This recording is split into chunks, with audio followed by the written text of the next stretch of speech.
People have often just a different perception than you, and they don't have to be wrong because they think differently or they want something different. It might hurt you in the moment, but it's everyone's prerogative to choose. I mean, we're all created in freedom, and that has to be okay. Sometimes we carry these stories on. We'll talk about what's wrong with people, and we think about what's happened to us in the past. And then we bring all that stuff into the present moment with the notion that we have been wronged or that they have wronged us. And see, this is what people do.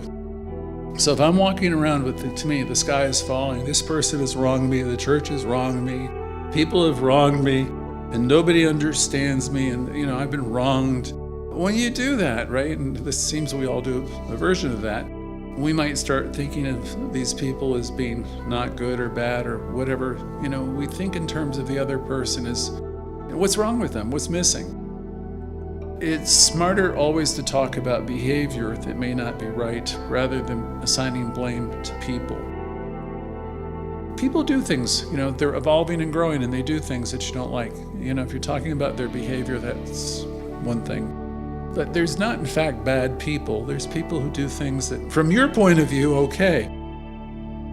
We are attempting to grow, evolve, and learn to live in a world where nothing and no one is against us. In other words, to have the consciousness where I'm not going to be offended by everybody. That comes from the 4 agreements where you might say, I refuse to be offended. I'm not going to take everything personally. People are acting the way they're acting, and why do I need to take that on? Why do I need to make that be my problem? Whose problem is this? So when you're dealing with people and things are not, going the way you like, why take that on? Why make them wrong? Why can't I just realize they're doing the best they can and let it go? Whose problem is that? I don't really need to take on all those problems. I don't think you do either. What do you think about that?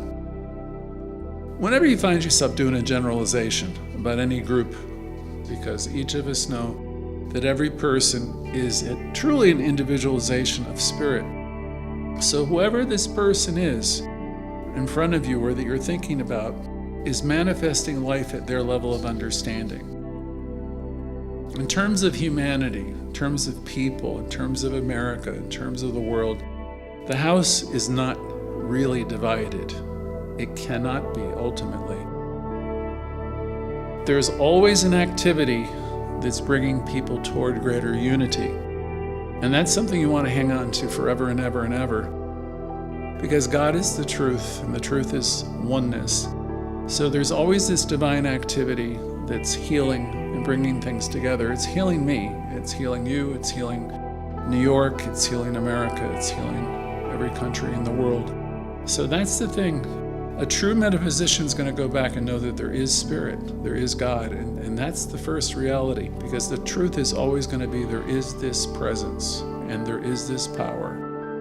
And then logically you'll get to the next step, and it's in me, operating through me, as me, and I can see peace instead of anything and everything.